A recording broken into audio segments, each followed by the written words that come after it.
सत पुराण को करूं सप्रेम प्रणाम। अशुभ हरण मंगल करण धनीश देव चंद्र जी। श्री प्राणनाथ निज मूलपति श्री मिराज सुनाम। तेज कुंवरी श्यामा युगल को पल पल करूं प्रणाम। पिया जी को पल पल करूं प्रणाम।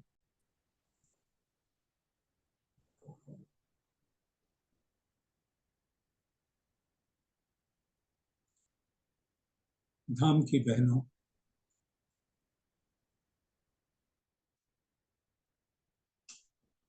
श्री मूल मिलावे में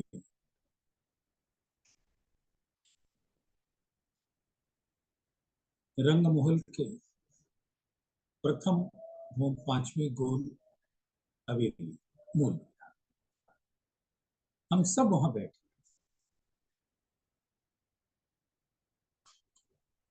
बहुत सारी बातें हुई। धनी ने बातें अपने तन से किया, लेकिन बातें तो दिल की थी।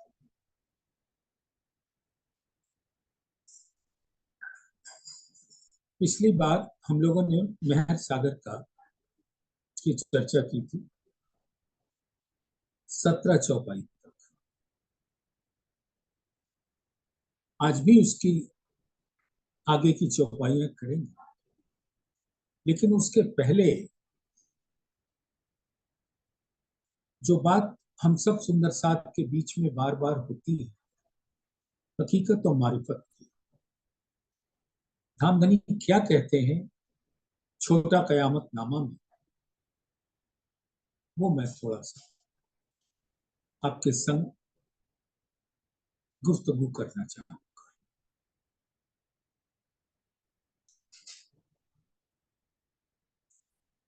जिनो खुली नजर रूह की, सोई पहुंचे अरस हक। जिनो छूटी न नजर जाहेरी, सो पढ़े दुनी बीच सक। हम सब सुंदर साथ की जमात है,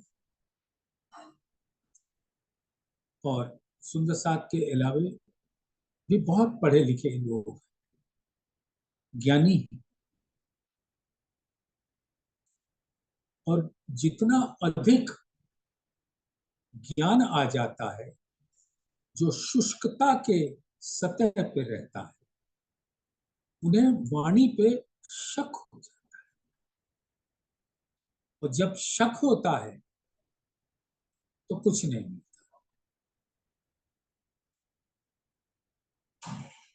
जिन आत्माओं की नजर जीव पर बैठकर अक्षर ब्रह्म द्वारा रचित इस खेल को देख रही है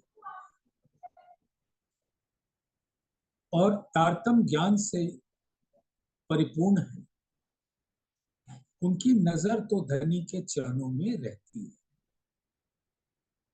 और जिन्होंने अपने आप को अक्षरातीत के स्वरूप प्राणनाथ पर फिदा नहीं किया, कुर्बान नहीं हुए, वो शक के दायरे में रहते। तो जिन्हों खुली नजर रूप, जो भी मानव तन के अंदर एक चेतन तत्व जीव है, उसके ऊपर धाम की शाश्वत आत्माएं आकर बैठी हैं। और जैसा वो चाहती थी, अक्षर ब्रह्म के खेल को देखने का उल्लास लिए हुए वो बैठी। और खेल की लीला यहाँ अक्षर ब्रह्म इन जीवों के द्वारा संपादित कर रहे हैं, और उस पर आत्माएं बैठकर उस खेल को दृष्टा होकर देख रहे हैं। अब मैं उसके इतने ज्ञान में नहीं जाऊंगा कि जीव भी तो दृष्टा है। हाँ है, लेकिन जीव निर्मोही नहीं, वो मोह से रचा पड़ा है। तो जब तारतम ज्ञान के प्रकाश में आत्माओं की नजर खुल जाती है, तो वो जीव से परे होकर, संसार से परे होकर अपने मूल तन को निहारती है। तो उस आत्म के और परात्म के नैन जुड़ जाते हैं, और उस नैन से धामधनी का स्वरूप देखती है। और वही आत्मा जिनकी नजर खुल जाती है इल्म के प्रकाश में, तारतम वाणी के प्रकाश में, वो अपने घर, मूल वतन अर्श और अपने प्राण प्रीतम अक्षरातीत के चरणों में पहुंच जाती है। सोई पहुंचे अरस पाक। तो जब तक तारतम ज्ञान के प्रकाश में अपना दिल नहीं के दरवाजे नहीं खुल जाते, तब तक आत्मा धनी के दीदार नहीं कर पाती। जिनो छूटी न नजर जाहिरी। अब देखिए, आत्मा की तो नजर एक ही है, क्योंकि आत्म के दिल में धाम धनी विराजमान है, और उनका दिल इस प्रकार से अर्श हो जाता है।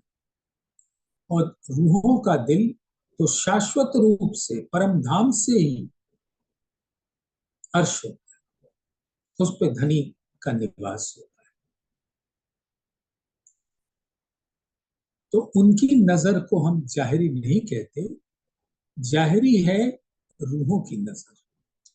वो रूह जो जीव भी अपने आप को रूह कहना।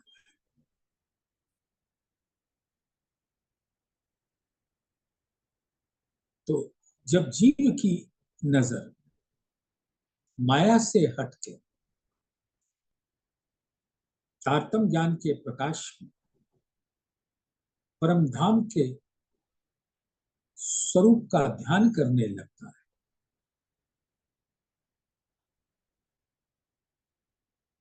तो उसकी जाहिरी नजर भी आत्मिक नजर हो जाती है। यानी वो भी अपने आप को आत्मा की संज्ञा प्राप्त कर लेता है। होता नहीं है, लेकिन उसकी कौल फैल हाल, कहनी, करनी और रहनी आत्माओं के माफक हो जाती है। फिर उनका स्वरूप भी आत्म के जैसे होने, और वो भी अपनी दिल की नैन की नजर को संसार से हटा लेते हैं। जिनो खुली हकीकत मारिफत, सो सहे न बिछोहा खिन। अब धामधनी कहते हैं कि जिस मानव तन में बैठकर जीव ने इल्म की रोशनी में, खुदाई इल्म की रोशनी में हकीकत तो मारिफत के भेद समझ लिए, तो अब वो विरह की अग्नि में प्रवेश कर जाते।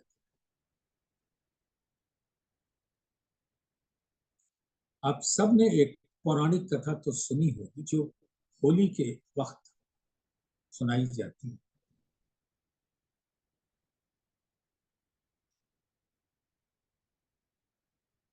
कि हिरण्यकश्यप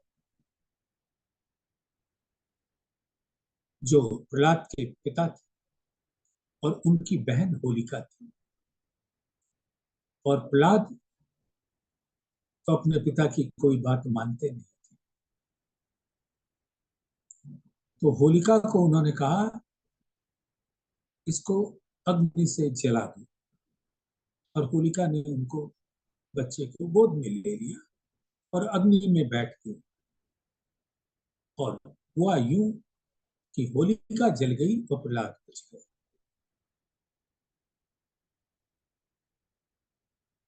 उसी प्रकार से ये विरह की अग्नि आत्मा को जलाती नहीं है, आत्मा को ऊष्मा देकर उसको आनंद का, अपने मूल आनंद का रस प्राप्त कराती है। और जीव भी जो विरह का रस पान करता है वो भी नहीं जलता, बस उसको एक ही रट लगी रहती है कि मैं भी हर घड़ी हर पल धाम धनी के दीदार करता रहूं। और हक इल्म खोलिया आखरी, ये बीच असल अरस था। और धाम धनी ने, महामती जो उनके हुक्म के स्वरूप हैं,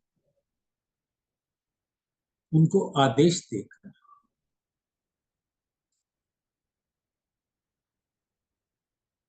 आखिरी इल्म दिया, श्री कुलयुग स्वरूप। और उसकी रोशनी में जीव भी का दिल भी रोशन हो गया। आत्म तो अपने मूल में पहुंच गई। और जो परात्म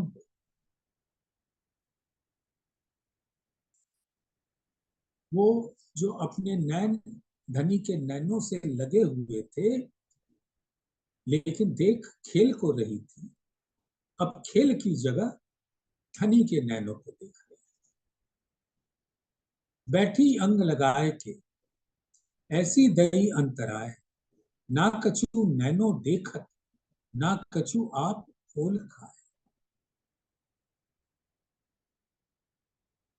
अंग सो अंग रूहें लगा के बैठी है, धाम धनी के नैनों को से उनके नैन जुड़े हुए, खुले हुए, लेकिन ना कुछ दिखाई देता है।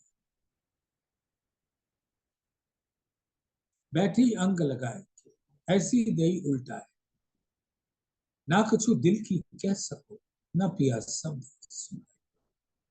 बसरी स्वरूप जब मूल मिलावे में पहुंचे थे धनी के हुक्म से, तो उनके बीच में 90,000 हर्फ की बातें हुई, जिसमें हकीकत के सभी भेदों की बात हुई। लेकिन परात्म सुन न सके, न बसरी स्वरूप को देख सके। जो अक्षर ब्रह्म का स्वरूप उसको नहीं देख सके। ना उन दोनों के बीच में अक्षर और अक्षरातीत के बीच में जो बातें हुई, ना उसको सुन सके, ना समझ सके, कुछ नहीं। अगर वो 12,000 हुए के समक्ष धनी ने वो 90,000 हरफों के भेद खोल दिए होते, यानी हकीकत और मारिफत के सारे भेद खोल दिए, उन 90,000 हर्फ में 30,000 हर्फ मारिफत के भी और 30,000 हकीकत के और 30,000 शरीयत के, शरीयत और तरीकत। और उनको आदेश था कि तुम सिर्फ शरीयत की बातें खोलोगे, तरीकत की बातें खोलोगे, बाकी मेरा मलकी स्वरूप तो मैं खुद हकी स्वरूप होकर आऊंगा और उन 60,000 हरफों को मायने में खोलूंगा। वो धनी देवचंद्र जी के स्वरूपों में हकीकत के सारे भेद खोले, मारिफत के फिर भी नहीं खोले। तारतम दिया उन 90,000 हरफों को खोलने की कुंजी, लेकिन कुंजी से ताला खुलता कैसे है वो नहीं बताया। फिर वही श्यामा जी जब इंद्रावती जी के धाम दिल में बैठी और राजी का स्वरूप बैठा, फिर उन्होंने हुक्म से मारिफत के भेद भी खुलवा दिए। तो हकीकत और मारिफत के भेद तभी खुले जब रूहें आई। जब मोहम्मद साहब आए थे तब रूहें आई नहीं थी, तो पीछे फेर कर फरमान कया मोहम्मद मसीह या मसीह। तो उस समय रूहें आई नहीं थी, तो श्यामा जी भी नहीं आई और धामधनी भी नहीं। इन सब का आना जब श्याम जी के मंदिर में श्यामा जी का स्वरूप को तारतम ज्ञान मिला, तो जो भी रूहें ने यहाँ तन धारण किया वो सब श्यामा जी के अंदर थे।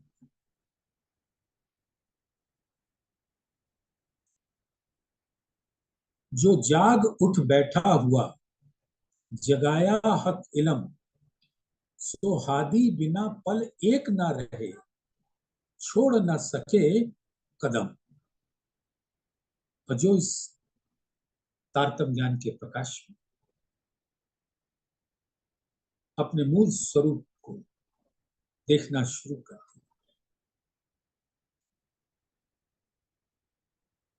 उसकी आत्मा अब धनी के दीदार कर पड़ी, बैठी वैसे ही है जैसे पहले बैठी थी, कुछ नहीं दिखाई देता। लेकिन अब उसके दिल के नैन की नजर खुल गई, लेकिन सबकी नहीं। जैसे जैसे जीव यहाँ जागृत होता जाता है वैसे वैसे उस पर बैठी आत्म जागृत होती है, और जैसे जैसे जो आत्म जागृत होती जाती है उसका मूल तन धनी के दीदार करने लगता है। सबको नहीं,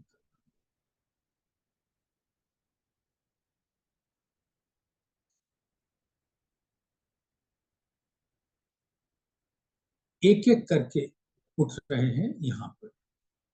जैसे छत्रसाल जी को ले लीजिए, उनकी आत्म जागृत हो गई शाकुंतल, तो जो उनका मूल तन है अब वो अपने नैनों से धनी के नैनों का जो दीदार कर रहे थे, पहले दिख नहीं रहा था और अब जागृत होकर देखने लगे। और उस उन नैनों से धनी के दिल का प्रेम रस उनके नैनों से होते हुए उनके दिल में, ये एक एक करके बड़ी मधुर सी बात है।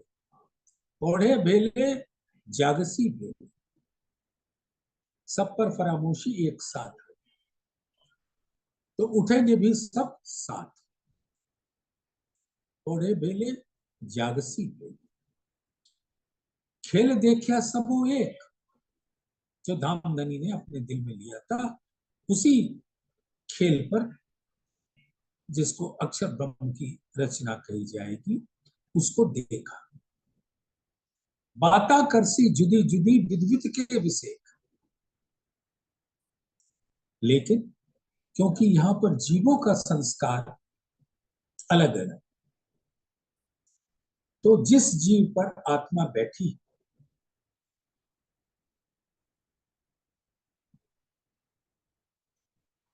और उस जीव के माध्यम से खेल को देख रही, तो जीव के अंदर या तो सतोगुण प्रबल होगा, या रजोगुण प्रबल होगा, या तमोगुण प्रबल होगा।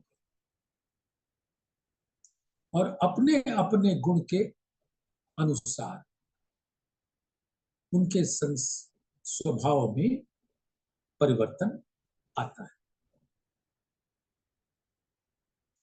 तो जैसा संस्कार वैसा स्वभाव, और जैसा स्वभाव वैसा समर्पण, श्रद्धा, समर्पण, सेवा, सबूरी प्राणनाथ के प्रति हर जीव का अलग। तो आत्म अपने जिस जीव पर धनी के हुक्म से बैठी, वो उसके ही माध्यम से खेल को देखेगी। और जो जीव जागृत हो गया, थक भूखन की क्यों कहो, रंग नंग ज्योत स्वरूप, आत्म उठ खड़ी तब हो वही, पहले जीव होवे भूख भूख। पहले जीव को चल, ये बहुत आवश्यक चीज है जो हम सब सुंदर साथ को अपने अंदर लेना। जीव को निर्मल करना ही होगा। अब आप ये सोचे कि जीव को निर्मल राज्य का हुक्म करेगा, तो हर चीज राज्य के ऊपर ना छोड़िए। आप तो बड़े वादे करके आए थे, आप मन हम सब बड़े वादे करके आए थे कि हम आपको कभी नहीं भूलेंगे। 100 बेर आजमा लेना, और क्या, हम हर घड़ी हर पल माया में डूबे ही। वो तो धनी की इतनी मेहर हो जाती है, जाको लेते हैं मेहर में, ताए पहले मेहरे बनावे वजूद। तो उनको धनी की मेहर से शुद्धता प्राप्त होती जाती है, और जैसे जैसे जीव शुद्ध होता जाता है वैसे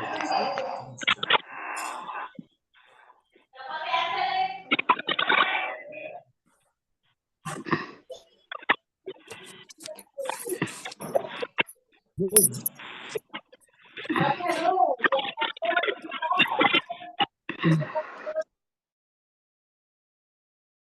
महाराज जी अपना माइक खोलना,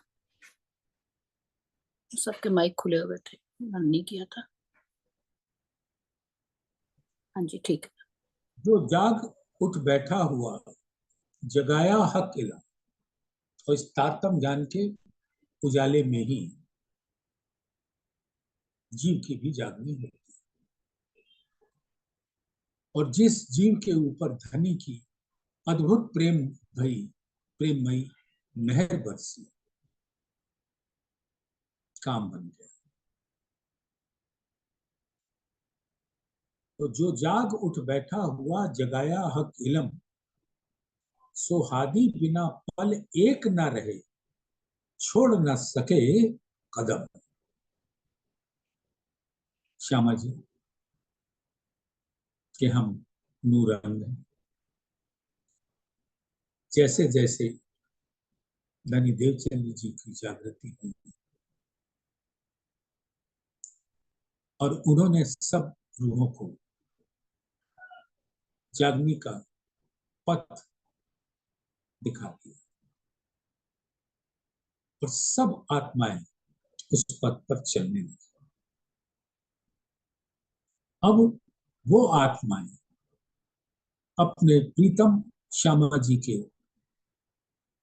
बिना एक पल भी नहीं रह सकते, और निस्बती धनी के चरणों से सो छोड़ न सके कदम। जिनो लुंदनी पहुंचिया, लिया बका अरस भेद, सो क्यों गिरो सो जुदा परे, जाए परे कलेजे छेद। सुंदर साथ जी, कितनी मीठी बात। हम सब धाम में अपने मूल तनों के अंग सो अंग लगाए के बैठे थे, और धनी के नैनों से नैना तो हमेशा जुड़े ही रहते, लेकिन फिर भी कुछ दिखता नहीं था। धनी की मीठी मीठी वचन सुनाई नहीं पड़ते, और हमारे दिल के अंदर बेतहाशा बातें आती थी, लेकिन हम कह भी नहीं पाते। यहाँ ब्रह्म सृष्टियां अपने दिल में लेती हैं, हे प्रीतम मुझे अपना इश्क दे दो, हे प्रीतम मुझे अपने चरणों में ले लो, हे प्रीतम अपना नूरी मुखार बिंदु दिखा दो। अपने मीठे मीठे वचनों से हमारे कलेजे को ठंडक पहुंचा। और धामधनी कहते हैं कि हमने तुमसे इश्क कब छीना, क्यों मांग रही हो इश्क, हमने छीना ही कब था, हमने तुम्हें प्यार करना कम कब किया, तुमको अपने लाड़ में हमेशा भिगोए रखा, तो तुम आज ऐसा क्यों कह रहे कि मुझे दे दो, मुझे दे दो, हमने छीना ही कब था।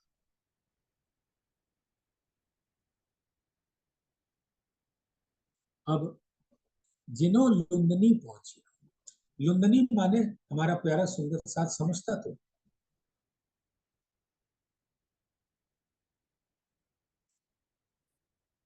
लुंदनी माने चाबी।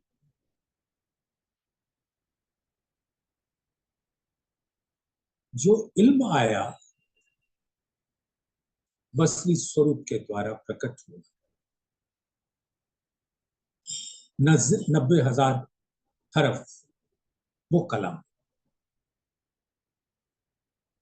लेकिन धनी के हुक्म से इजाजत न थी खोलने की, शरीयत तरीकत को छोड़कर। तो बात तो हकीकत मात्र थी, जिन्हों खुली हकीकत, और वो कुंजी से श्री जी साहब जी मेहरबान मोहम्मद ने उस 90,000 हरफों को खोला। इसलिए अपना श्री कुलजम स्वरूप वो 90,000 हर्फ को खोलने के बाद ये श्री कुलजम स्वरूप, तो वो 90,000 हर्फ इल्म कहलाता है, जो धाम धनी के दिल से उनके निज बुद्धि का ज्ञान है। लेकिन उस ज्ञान को के रहस्य को खोलने के बाद ये श्री कुलजम स्वरूप, इसलिए श्री कुलजम स्वरूप को इल्म लदुन्नी कहते, इल्मे लुंदनी। जिन्हों लुंदनी पहुंचिया लिया बका अरस भेद, जिनके पास वो चाबी आ गई, उन्होंने अर्श के भेद को, यानी धामधनी के मारिफत दिल के भेद को, नूर के भेद को जान लिया, और अर्श की पातशाही में परम धाम के जर्रा जर्रा अक्षराती प्राण प्रीतम नूर जमाल का ही स्वरूप है। ये है बका, अखंड अर्श के भेद, अर्श की पातशाही और वाहिदत का अर्श। और ये लुंदनी से ही मिले, सिर्फ इल्म से नहीं मिले, इल्म तो आ गया था बसरी स्वरूप के द्वारा, लेकिन उनको हुक्म नहीं था कोई, श्यामा जी को भी खोलने का हुक्म नहीं था, लेकिन जब दूसरे तन श्री जी साहब जी मेहरबान के स्वरूप से महामती का खिताब पाकर तब उस कुंजी से इल्म के ऊपर जो धनी के हुक्म ने ताला लगा रखा था वो खोल दिया। अब खोलने वाला कौन? धामधनी खुद। किसके लिए खोला? सब रूमी उसका दीदार कराने के वास्ते। जिन्हों लुंदनी पहुंचिया लिया बका अरस भेद, सो क्यों गिरो सो जुदा परे, जाए परे कलेजे छेद।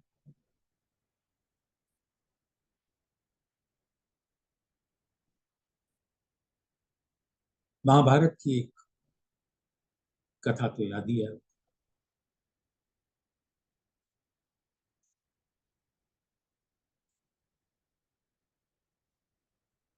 गीता में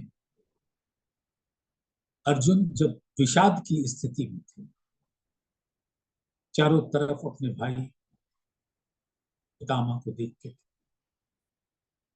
तो हथियार डाल दिए। तब धामधनी के हुक्म से कृष्ण जी के तन के द्वारा उनको उद्बोधित किया गया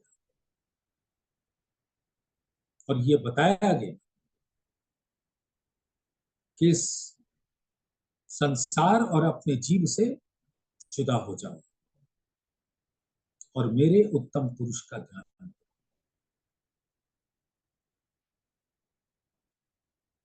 ऐसी मधुर वार्ता हुई युद्ध होने के पहले, और युद्ध के पश्चात जब भीष्म पितामह जैसी शक्ति वाणों की शैया पर लेटे,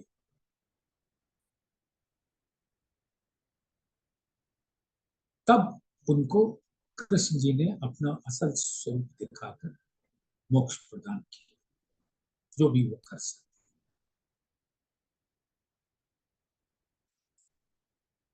उसी प्रकार से ये इल्म रूपी शैया है,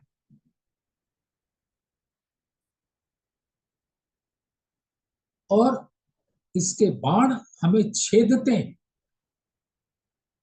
और छेदने के पश्चात वही शैया प्रेम और आनंद के सागर का स्वरूप धारण कर।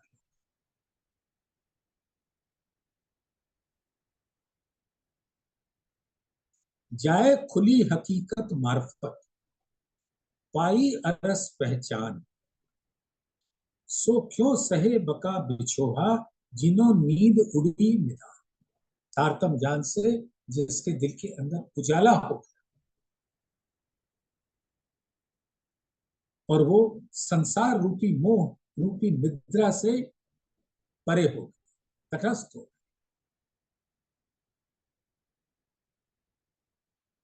तब वो धनी के बिछोहा का दर्द सह नहीं पाते। तब तक जब उन्हें धनी के लदुन्नी से वो इल्म खुला और उनको हकीकत मार्फत के भेद खुल गए और धाम की पूर्ण पहचान हो गई, पाई अरस पहचान, सो क्यों सहे बका बिछोहा, जिन्हों नींद उड़ी निधान। अब माया की नींद इल्म की रोशनी में पहले इल्म से उसके बाणों में छेदा, छेदने के बाद जो छिद्र बने, उस छिद्र से माया का रस निचोड़ के बाहर आ गया, और धनी ने फिर हमें अपना प्रेम और आनंद का सागर की रूपी शैया पर हमें बिठा, और अपनी मीठी नजरों से मीठे बातें करते मीठे नजरों को हमारी नजरों में डाल दिया, और अपने मीठे वचनों को हमारे श्रवण अंग से हमारे दिल के अंदर पहुंचा दिया।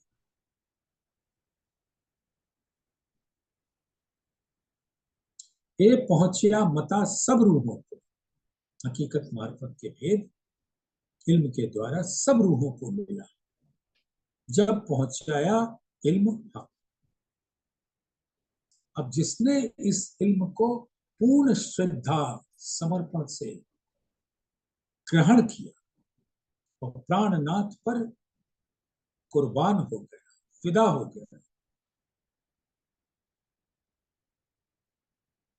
और उनको जहां जरा भी किसी भी प्रकार का शक न रहे, इत सक जरा न रही, पहुंचिया हक बका मुतलक, तब अपने आत्मा के स्वरूप को परात्म के स्वरूप से अंगीकार कर एक।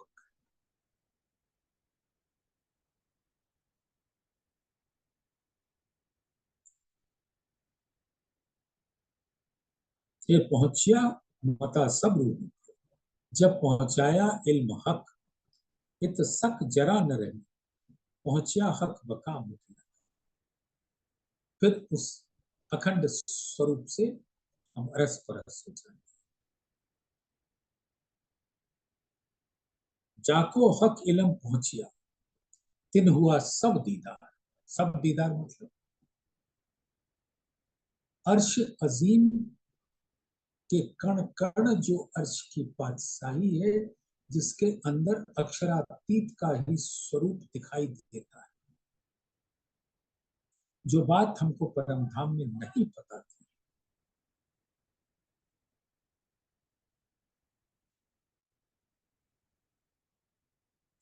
अपने दिल के साथ दिखाते, यानी परम धाम हकीकत और उनका दिल मार्ग। परम धाम की लीला में अपना दिल नहीं दिखाया, ब्रज की लीला में अपना दिल नहीं दिखाया, हम दिखाते हैं नूरी रास परम, और ब्रज में तो पांच तत्व का शरीर धारण किया, सब दिखाते, लेकिन अपना दिल नहीं दिखाया, और दिल आकर दिखाया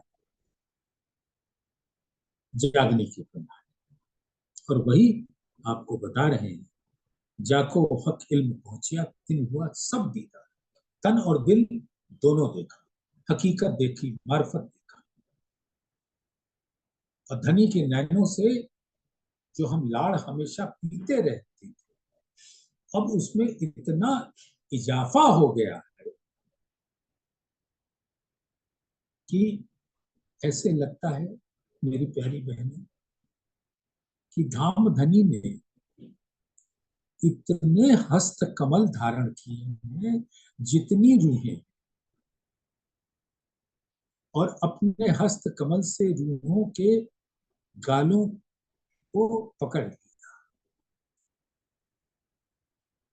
और उतने ही जितनी रूहें उतने ही जोड़े नैन कमल से उनको दीदार देने, और उतने ही दिल से अपना रस अपने नैनों से प्रकट करके हमको पिलाते।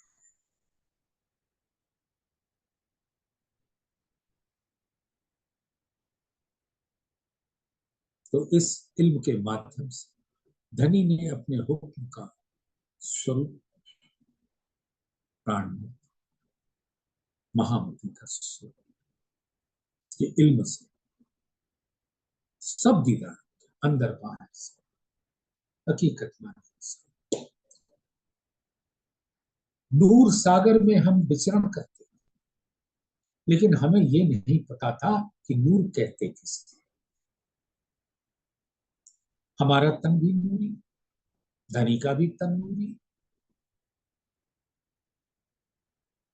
परम धाम के जर्रा जर्रा सब नूरी, हम उसी में रहते, लेकिन हमें नहीं पता कि ये जो हमारा तन है नूरी, वो क्या है।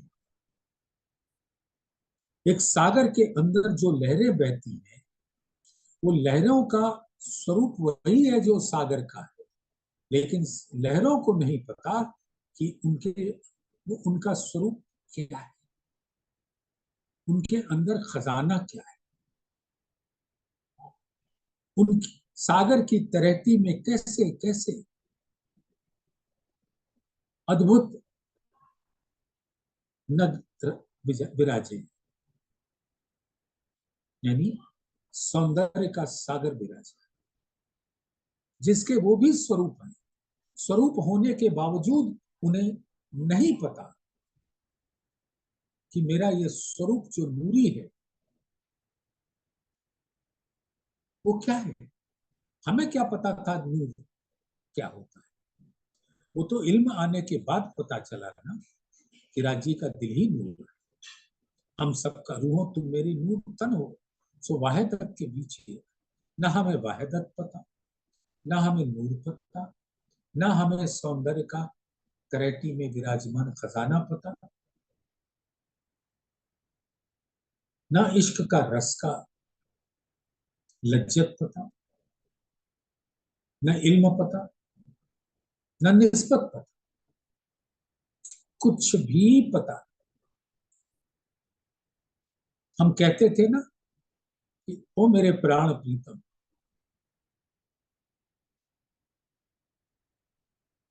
हम आपके ही अंग हैं। लेकिन क्या हमने कभी ये कहा पुखराज पहाड़ के सामने खड़े होकर, ओ मेरे प्यारे प्राण प्रीतम पुखराज स्वरूप, आप मेरे प्राणों के प्रीतम।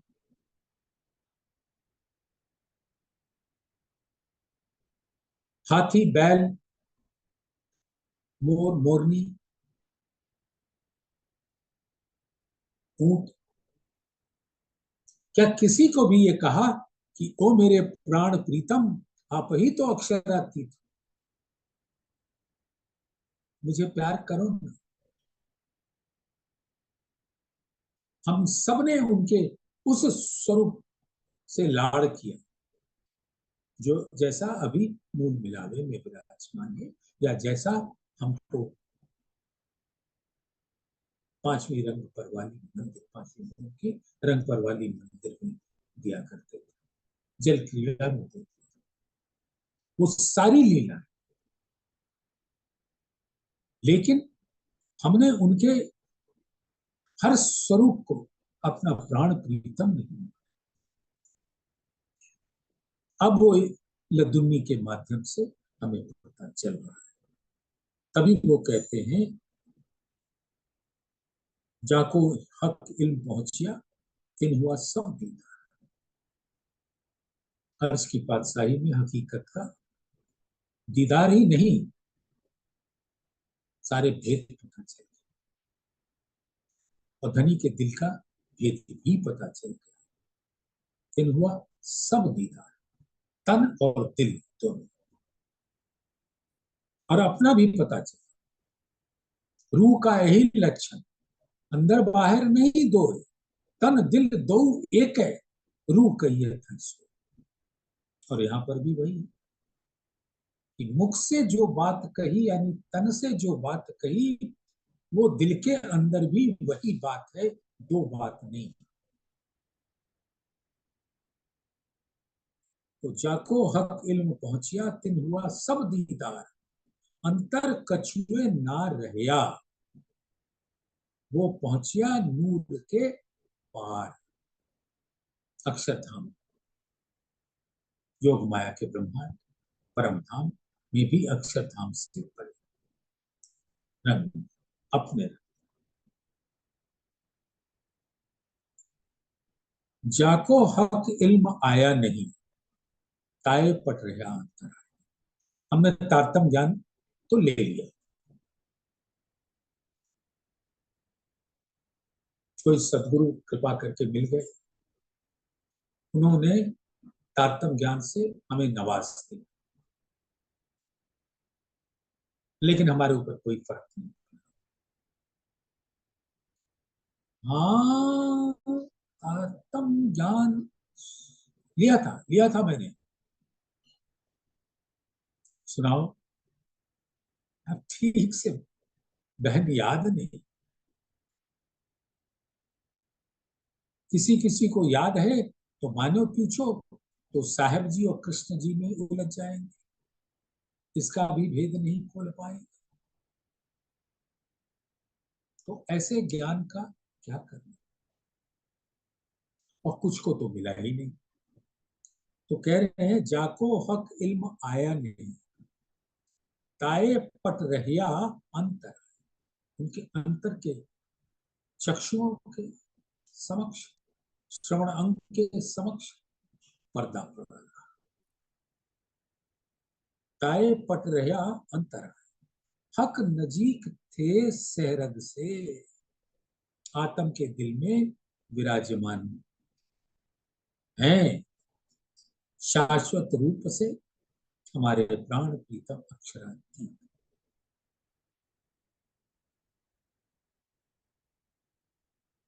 और जीव भी अब इल्म के माध्यम से समझ रहा है कि आत्म के दिल में धामधनी विराजमान है और आनंद से उनका दीदार कर सकता है, लेकिन नहीं, क्योंकि बिना इल्म के वो ये बातें ही नहीं पता चलेगी कि आत्म के दिल में धामधनी विराजमान है, तो दीदार क्या करेंगे। हक नजीक थे सेहरत से, कहां से दूर ले गए उठाए। अब ये दूर ले गए उठाए, सब सुंदर साथ के लिए धनी ने इस चौपाई से चेतावनी दी। सिखापन है हम सबके, और खतरे की घंटी भी है कि ओ सुंदर साथ, सिर्फ जमात में शामिल होने से तेरी आत्मा जागृत नहीं होगी, ना तू जागृत होगा और ना तेरी आत्मा जागृत हो पाएगी। और अगर आत्मा जागृत नहीं हुई तो धनी का कार्य पूरा नहीं हुआ। तो यूं मानो कि मानो मेरा जीव जागृत नहीं हो पा रहा है, निर्मल नहीं हो पा रहा है, वाणी में नहीं डूब रहा है, ना वाणी का चिंतन, ना वाणी के ज्ञान के द्वारा चितवन, वो संसार के क्रियाकलापों में मस्त है, मगन है। तो राजी क्या करेंगे भाई, आत्म को तो उठाना है।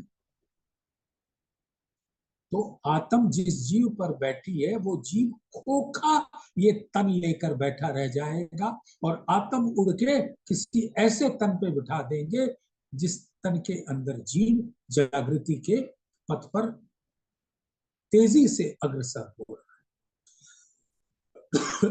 क्योंकि अपनी आत्माओं को बहुत लाड़ करते,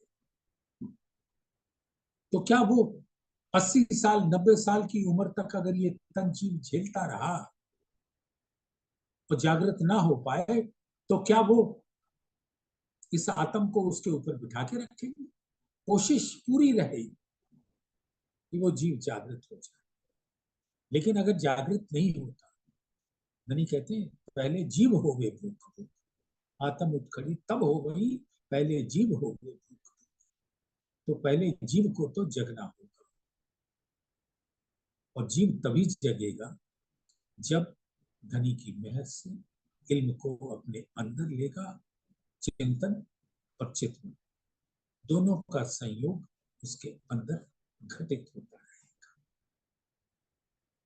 जब वो अपने स्वरूप में आत्म के स्वरूप का दीदार कर देगा और आत्म के अंदर विराजमान धनी के चरणों का दीदार कर देगा, तभी। तो यहां नहीं हुआ तो दूसरे पे बिठा देंगे। हम कहने को हमारा नाम सुंदर साथ रख दिया गया है, तो नाम ठीक है, रहो सुंदर साथ, भंडारे खाओ, नाचो कूदो, तुमको जो मर्जी आए करो, लेकिन मैं आत्म को उठाकर ऐसे जीव पर बिठा दूंगा जो इस तारतम ज्ञान के प्रकाश में तेजी से दौड़ रहा अपने धनी को पाने के लिए। उस पर वो आत्म को बिठा दूंगा जिससे वो जीव भी जागे और उसके बाद आत्म भी जागे। और आत्म जागे तो पर आत्म की नजर भी धनी के नैनों को देख। तो जीव के निकम्मेपन से आत्म को क्यों प्रताड़ित करें? ऐसे तो धनी है नहीं। पहले जीव को हाथ पैर तोड़ देंगे, कुछ न कुछ तकलीफ दे देंगे, फिर भी नहीं सुधरा तो आत्म को दाखिल हो जाए। फिर तुम एक खाली मकान, शून्य मकान में रहना, और जहां कोई किलकारी नहीं होगी वाणी की, जहां कोई किलकारी नहीं होगी धाम धनी के किरंतन की, उनके चितवन की, उनके सत्संग की, कुछ नहीं। जाको हक इल्म आया नहीं, ताए पट रहा अंतरा है, पर्दा रहा। हक नजीक थे सेरक से, आत्म को बिठाया था, और हक आत्म के तो सेरक से नजीक ही है, क्योंकि आत्म के दिल के अंदर वो बैठे हैं, उनके तन दिल एक ही है। राज आत्म का तन, राज्य का तन, आत्म का दिल, राज्य का दिल, एक हरस।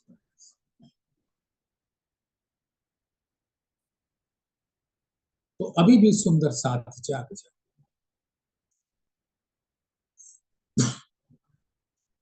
मृत्यु काल आ जाए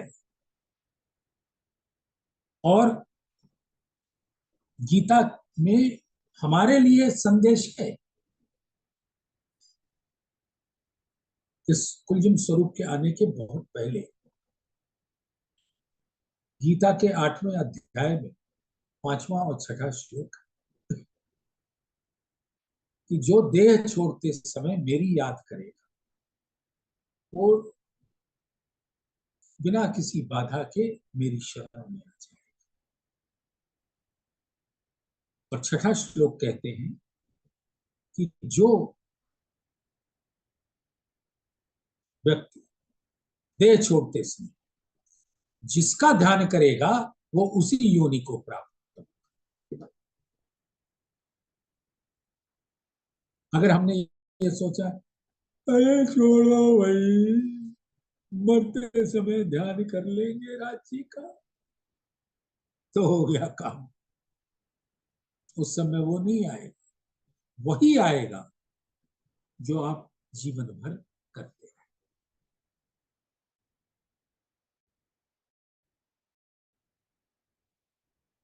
तो आत्म से खाली ना हो सुंदर, खाली होना हमारा लक्ष्य नहीं। महर के सागर में डूबना, महर सागर अर्श की हकीकत का सोना, और उनके लाड़ का सागर उनके दिल का सोना। लाड़ मारिफत है, महर हकीकत है, और इस संसार में रहकर महर में डूबते रहो और अपनी सुरता धनी के दिल में लगाए रखो। इसके अलावा हमारा दूसरा कोई कार्य नहीं। तो अगर इस चौपाई में जो ज्ञान हमें दिया गया धनी के द्वारा, तो उनकी निज बुद्धि का ज्ञान,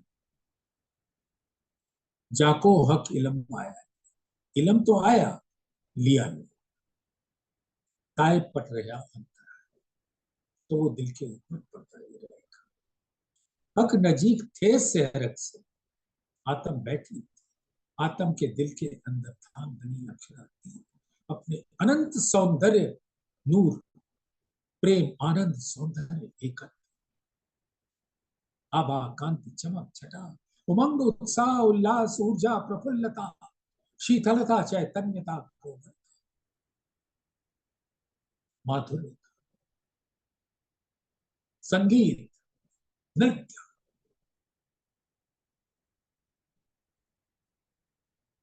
मेहर, लाड़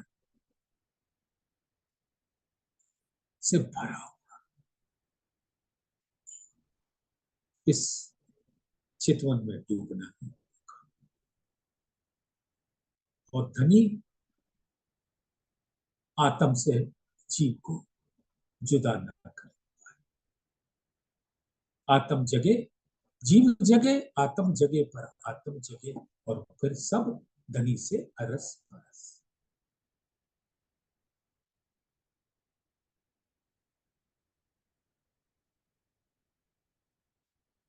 लिया लुंदनी जिनने, सो क्यों सोवे कबर माहे, जिन्हें मूल स्वरूप देखा अपना, उठ जागे सोवे ना है।